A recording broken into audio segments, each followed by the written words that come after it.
Hello and welcome back to part 3 of my TransAmerica Trail Adventure Across America series. In part 2, I officially hopped on the TransAmerica Trail in Port Orford, Oregon and headed east.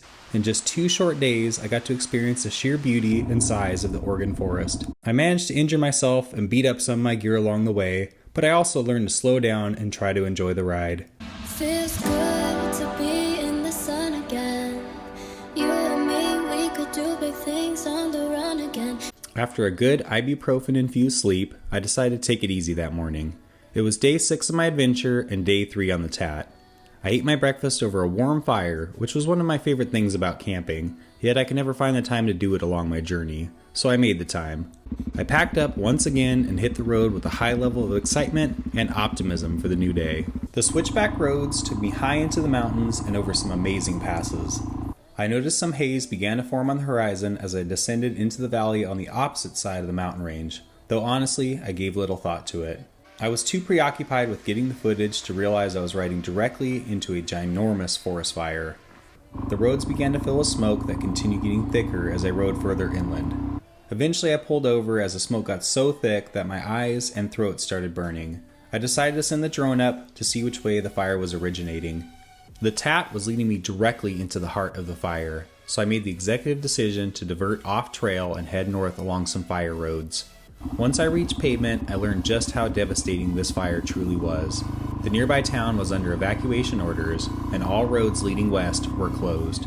I drove through the barricade and chatted with some fellow adventure riders who were in the same predicament. I followed the paved roads for a good distance until I was somewhat out of the smoke. I linked up with the Tat down the road, but this is where the terrain really began to change. The forest became far more sparse and the ground turned from a loose packed dirt and gravel to a sandy mixture that proved difficult to ride in. The red dirt seemed to come out of nowhere, which was equally as much of a pain for motorcyclists. But I came across something amazing. The Tat intersects with the Pacific Crest Trail. I decided this would be a good area to stop for a break and snap some pics.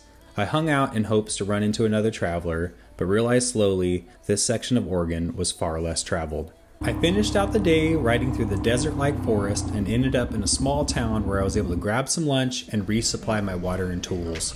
The weather was now in the upper 90s, and after a day of sweaty riding, I decided to set up camp near a beautiful lake. This, however, was no normal lake. The water was surprisingly warm, and with every step, the sand released bubbles of sulfur. I had made it to East Lake, just south of Bend, Oregon, which sits right next to the still active Newberry volcano. I slept amazing that night and decided to continue my tradition of cooking a proper breakfast and enjoying the calmness of the morning before breaking down camp and plunging right back into the chaos. I hopped on the trail around noon and began heading east. The sparse forest slowly gave way to a desert-like climate where shade became a luxury.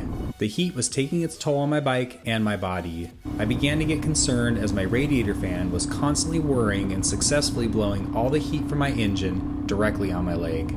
The eastern half of Oregon was no joke. Supplies in nearby towns were now hours away, and the desolate Tat was all but empty.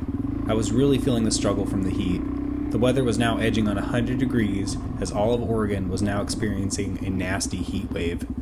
After countless hours of riding on desert roads, I finally got to enjoy some pavement. I decided to stop at a nearby lake to take a well-deserved break underneath a tree. I even busted out the drone to kill some extra time. I hopped back on the windy canyon roads that hug the river and made my way into the next town.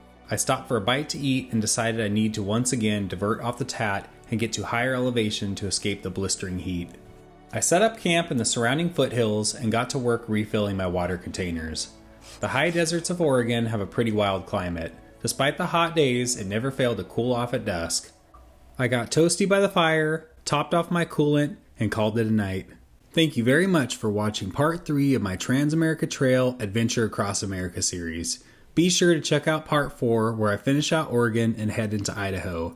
Here I make some big decisions regarding the trail.